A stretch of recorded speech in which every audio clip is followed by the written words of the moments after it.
เป็นสุขไหนอานิสงส์ของการบำเพ็ญเพียรภาวนาบ่แม่นธรรมดาได้ไหมออกเลยเพราะว่าคันเฮาสิไปมุ่นมาเหยียบบ้านเหยียบเฮือนเฮานี่ก็ใช้เงินหลายประมาณหลายได้เนาะอันนี้เพิ่นมาอนุเคราะห์และเฮามีสติปัญญาที่จะเอาบุญนำเพิ่นเฮ็ดจังได๋สิเอาได้คือสิแหละเฮาเอาน้ำมาถวายเอาข้าวมาใส่บาตรเอาอาหารมาใส่บาตรคือเฮามีบุญได้เนาะเฮาบ่ปะบุญนั้นถิ่มไปท่านผู้ที่โง่เขาก็นั่งอยู่เฮือนเขาก็บ่เลี้ยวเบิ่งซ้ำเขาบ่สนใจแล้วทีนี้พ่อกับแม่ปู่ย่าตายายที่รอกินข้าวกินส่วนบุญจากเฮาเห็นเพิ่นย่างผ่านบ่ได้หยังเพิ่นก็เสียใจแหล้วแม่นล่ะวะอันนี้พ่อแม่ปู่ย่าตายายเห็นอุทิศส่วนบุญให้เพิ่นโอ้ยเพิ่นดีใจแล้วมื้อนี้เด้อเป็นบุญเป็นกุศลเนาะเพราะว่าตามสื่อภาษาเราเทิงสิฟังเข้าใจบ่แต่สิลักสิบอกให้เข้าใจหน่อยนึงเนาะบอกกล้วยบรูให้นี่นะต่างละส้นเผากระต่างส้นเผาเลาะละเวงส้นเผาบรูครูบาเปะนี่นะจาริกทุดงเปะจรจัดเปะกูก็หมอไปเห็นกะโจบานโอนพอจะอุทิศส่วนบุญเด้เนาะเพราะว่ากล้ว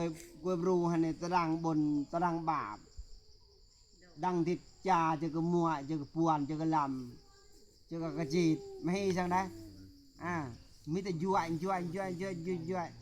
บางทีกับบางกล้วยกับลมหายตายเสียจากเงี้ยเรียงอยู่เนาะ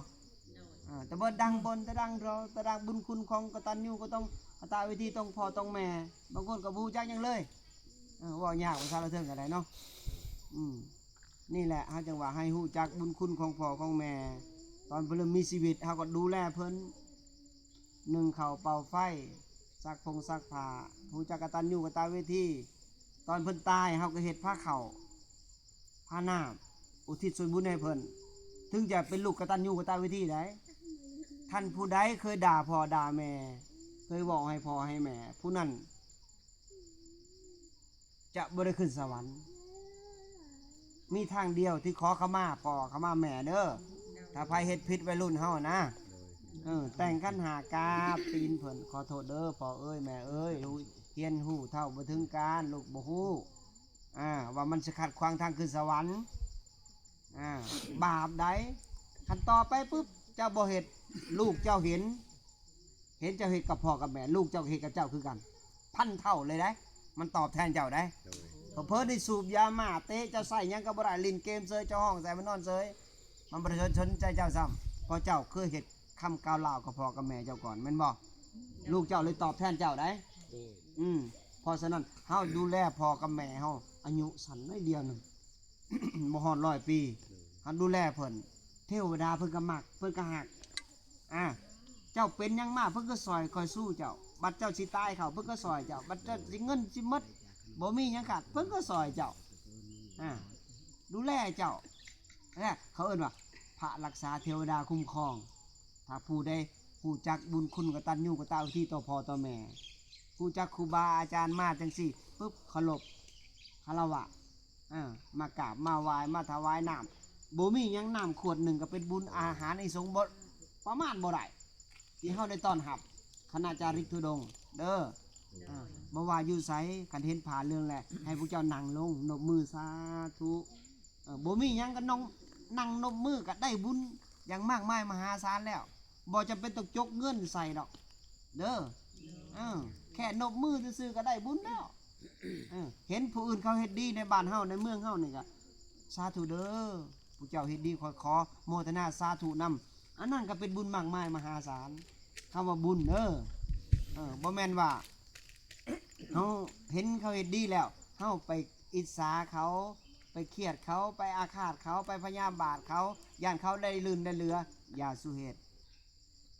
เพราะว่าทางนั้นทางลงนรกเด้อทางขึ้นสวรรค์ในโมทนาสาธุเฮ็ดดีเว้าดีคิดดีกระทำดีทางกายทางวาจาทางใจผู้ใดเฮ็ด3 สิ่งนี้ได้ผู้นั้นเป็นคนมีศีล เพราะนั้นสิบ่ตกที่ตกต่ำแน่นอนเจ้าสิเกิดชาติใดภพใดเจ้าสิบ่มีคำว่าทุกข์เจ้าสิมีอยู่มีกินอยู่ตระกูลมั่งมีสีสุขอยู่ตระกูลที่มีศีลมีธรรมเจ้าเกิดชาติใดเจ้าจะพอกพระธรรมคำสอนขององค์สัมมาสัมพุทธเจ้าจะเปิดจิตเปิดใจเอาพระธรรมคำสอนนี่เข้าสู่จิตสู่ใจจิตใจเจ้าสิเบิกบานเจ้าสิบ่เศร้าบ่หมองได้เบิกบานสดชื่นเกิดชาติใดเจ้าก็จะมีคำว่าความสุขจะไม่มีคำว่าทุกข์ถึงเฮาบ่มีเงินมากมายถึงเฮาบ่รวยคือหมู่เฮาก็อยู่แบบในเฮือนเฮาแบบพอเพียงเลี้ยงลูกเลี้ยงหลาน1พักปลูกพักกินเฉพาะในครอบครัวเฮาก็มีความสุขแล้วเนาะเพราะฉะนั้นเฮาอย่าตะเยอตะยานเด้ออย่าไปตามโลกได้ตามโลกในโทรศัพท์รุ่นนี้รุ่นนั้นเปลี่ยนใหม่ตลอดรถรุ่นนั้นรุ่นนี้เลื่อนใหม่ตลอดเปลี่ยนตลอดเฮาก็ทุกตลอดเฮาบ่เคยเพียงพอในใจเฮาเด้รากเหง้าของความทุกข์นี่คือตัณหาบ่เคยสิ้นสุดบ่เคยเพียงพอคือความทุกข์ตลอดกาลเลยมันมีตัณหามันมีคำว่าบ่พอมันเลยทุกไปจนเศร้าจนหมองจนตาย